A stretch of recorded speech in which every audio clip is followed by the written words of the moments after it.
وصحبه وسلم. وبعد shirkii maanta wuxuu ku saabsan yahay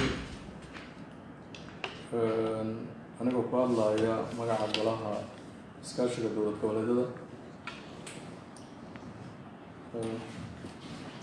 hadal ka soo baxay maanta oo taariikhdu tahay 13 Oktoobar 13 bisha tobanaad madaxweynaha Hirshabelle mudane Maxamed Cabdi Waare. waxaan rabaa Waare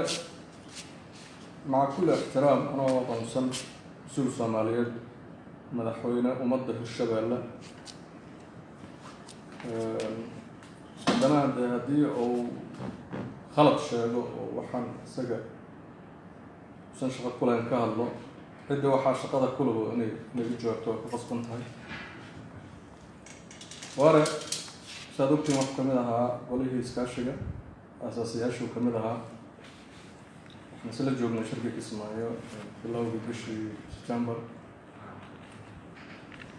Waare wuxuu ahaa qabaqaabayaasha shirka Kismaayo. intaan xusuusto communiquega gacantiisuu ku qoray Kismaayo ka soo baxay. madaxweyne Waare anoo ku ixtiraamayo sida golahuba u soo saaray isla subaxdii 19 September marka uu sheegay inuu golihii ka baxay. golaha iskaashigu isla maalintaa waxay soo saareen inuu xor yahay masiirka ummadda uu madaxweynaha u yahayna meesha uu arko dan inuu isaga xor yahay, laakiin golahu ay ku raaceen ka bixidda uu ka baxay maadaama isagoo qayaarkiisa uga baxay. golahu waxay soo dhaweeyeen aragtidiisa shaqsiga ah ayagoo ku ixtiraamaya mas-uuliyadda iyo shacabka uu matalo. hadda marka waxaan maalmahan maqlayay soo idaacadaha localka ka hadlayo dhahaya waxaa shirka golaha u socda ama Nairobi uga socda ama kan lagu balansan yahay Garowe in lagu qabto waa ka soo horjeedaa waxyaaba caynkaas. waa ka xumahay madaxweynaha isagaa sheegay 19 bishii September inuu golihii ka baxay. hadda mar hadduu isagu ka baxay goluhuna uu aqbala ka bixitaankiisii, laakiin mas-uuliyad kale oo Mr. Waare uu uga sii hadlo golaha kuma dhexle siduu isagu uga sheegay inuu ka baxo sheegay. qofkuna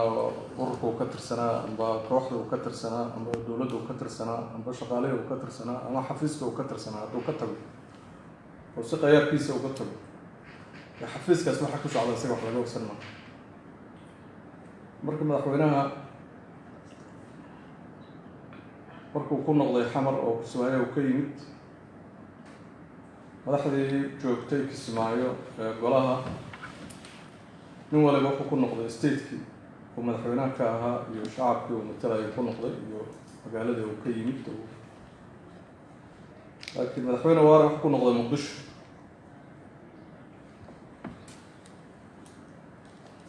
markuu ka degay Waare wuxuu yidhi hadalla runtii aada loola yaabay oo shacabka Soomaaliyeed ay aada ula yaabeen oo dhadhan qabiil lahaa.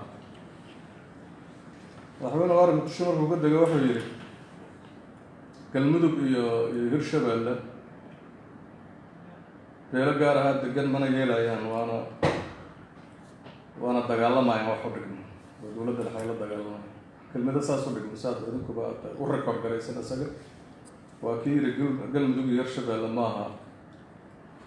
eri maaha waa kii yidhi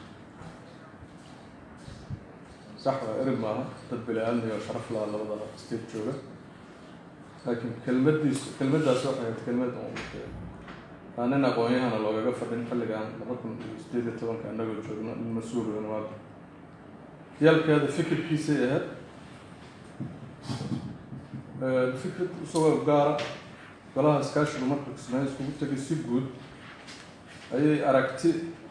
ku saabsan heshiiskii dowladda dhexe kala dhexeeyey ayagoo ka cabanaya fulin la-aan heshiisyo hore loo galay.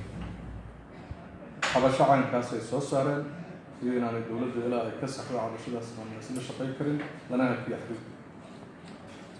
laakiin cid aan Waare ahayn oo dowladda cidda maamusho qabiil u aragtay ma jiro. madaxda kale deegaanadooda ku noqdeen waxay sheegeen xiriirkii in la hakiyey beesha caalamkana la qaybsadan soomaalida kalena u sheegeen shacabkii ay madaxdu ahayeen u sheegeen ayadoo la sababeeyey oo heshiisyadii dowladda la dhex dowladda ushulaysa waana markaa isagoo qayaar leh aniga waxaan u malaynayaa marmarkiisii muqdisho noogu dambeysay wixii ka dambeeyay waxaan arkaynaa ninun wuxuu sheegayo aan isaga awood u leeyahay aan ku sheegayna meelo kale cadays ka saaran yahaan u aragnaa hor uu yahay weli waxuu doono inuu sheego afkiisa saas iskale laakiin golaha iskaashiga anigoo ka xun runtii shacab weynaha Hirshabeelle iyo dowladda inteeda kale mas-uuliyaddii uu ka hayay oo mas-uuliyad weyn ahayd oo guddoomiye ku-xigeen lagu sharfay oo iyadoo dadka uu matelayo lagu sharfaya waxa laga siiyey guddoomiye ku-xigeen hore dowlad ahaanna waa u da-yaraa madaxweyne ahaanna bilow jiray oo shirka kismaayo markuu imaanayo xafladda caleemasaarkiisii intii uu ka gaaro waa sugi waayay isaga markuu kismaayo kasoo noqda dad xusuusataan October sanadkii hore kadib unbaa la caleemasaaray marka wixii intaas isagu uu wado ka shaqeynayay oo iyadoon weli la caleemasaarin oo si official shirku uga qaybgalayay haddii ay la xumaadeen haddana xor buu u yahay laakiin kuluhu qofkii ka baxay waa ka baxay inta hartana qof baxay uma hadlo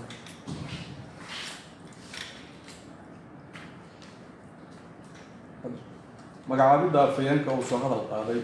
oo uu yiri waa sharci darro Hirshabeelle waxay ka mid tahay sida hadalkiisa hadda ku jirtay maanta oo saxaafadka uu soo saaray waxaa ku jirtay Hirshabeelle inay ka mid tahay golaha iskaashatooyinka golaha iskaashiga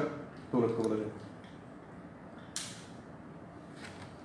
19 September-na wuxuu yiri Hirshabeelle waxay ka baxday golihii iskaashiga dowlad goboleedka marka mudane waxaan u malaynayaa wuxuu hore u dhahay wuxuu wada dhahay inaanu ka waraynin annaga ka warayna oo la soconay si dhowna ula soconay waxaan u rajaynayaa wixii hadda ka dambeeya inuu ku ekaado mas-uuliyaddiisa